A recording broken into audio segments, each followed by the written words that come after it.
Molweni bethunani, phinde ndabuya ke zithandwa zam kwisifundo sethu esanamhlanje.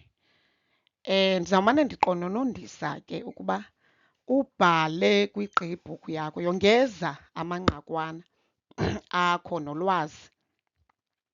Mamela, sebenzisa isakhono sokumamela. Ukuba awuva kakuhle phinda uyiphinde, uzawude uyiqonde le nto sithetha ngayo. Isifundo sethu singoomabizo afane. Yintoni oomabizo afane? Liyabizwa lifane. Ligama elibizwa lipelwe ngokufanayo, kodwa lahluke ngentsingiselo. Intsingiselo yalo, i-meaning yalo ibe different kwenye. Iyavakala ke zithandwa zam? Ngamagama abizwa apelwe ngokufanayo, kodwa ohluke ngentsingiselo. Naxa ebhalwa abhalwa ngokufanayo. Ngawaphi ke la magama? Nankuya umzekelo wethu, idolo. Idolo eliphi? Eli siguqa ngalo. Uguqa ngedolo mos xa uthandaza. Uyayiva le nto? Make senze ke umzekelo uzawucacisa eli dolo sithetha ngalo. Nasiya isivakalisi sethu. Idolo lam liyaqaqamba. Now sicaciselwa ngeli dolo kuthethwa ngalo. Kodwa there's another idolo esizawuphinda siliveze with different meaning kweli dolo besithetha ngalo.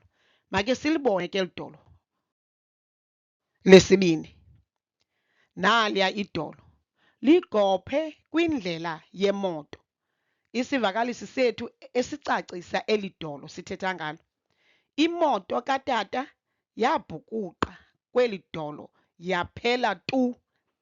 Uyabona uba la magama abizwa ngokufanayo, abhalwa ngokufanayo, apelwa ngokufanayo, kodwa intsingiselo yala magama yahlukene. Masigqitheni ke zithandwa zam, siye kwelinye igama. Naliya iziko. Leliphi iziko? Leli kubaswa kulo umlilo. Uyakhumbula mos emaXhoseni siya eziko thina. Xa siyokoja umbona siseziko. Nalapha kule ndlu yokuphekela kuthiwa ngurontabile likhona eli ziko. Naliya ke ngoku iziko nangaphandle apho kuphekwa khona, nalapho kuphekwa khona xa kukho imicimbi kuthiwa liziko. Iyavakala? Nasiya isivakalisi esilanda eli ziko. Soja umbona eziko qho marhatya. Uyayibona? Uqho saphinda sanomarhatya. Sinikwa ke ngoku le ntsingiselo yeziko. Likhona ke elinye iziko elibhaliweyo lapelwa ngokufanayo nelaziko, kodwa i-meaning is so different.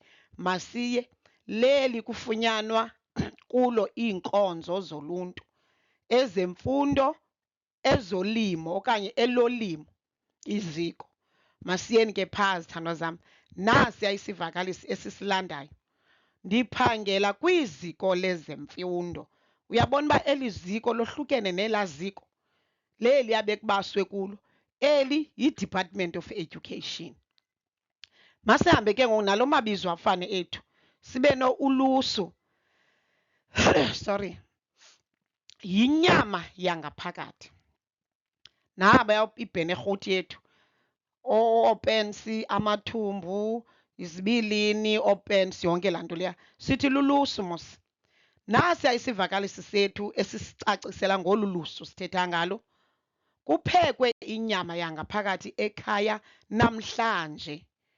Uyabona uba sinikwa ke ngoku umzekelo ocacileyo ngalo ngolu lusu. Kanti lukhona ke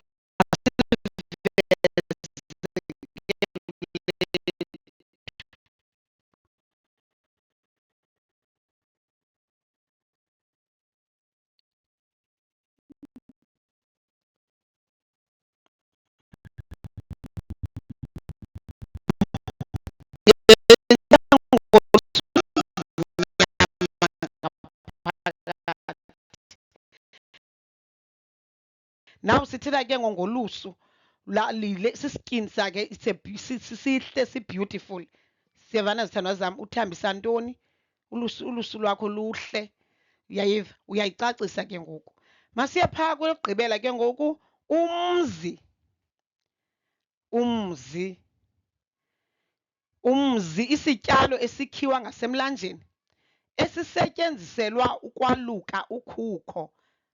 Sisityalo, it's a plant esikhiwa ngasemlanjeni esisetyenziselwa ukwaluka ukhukho.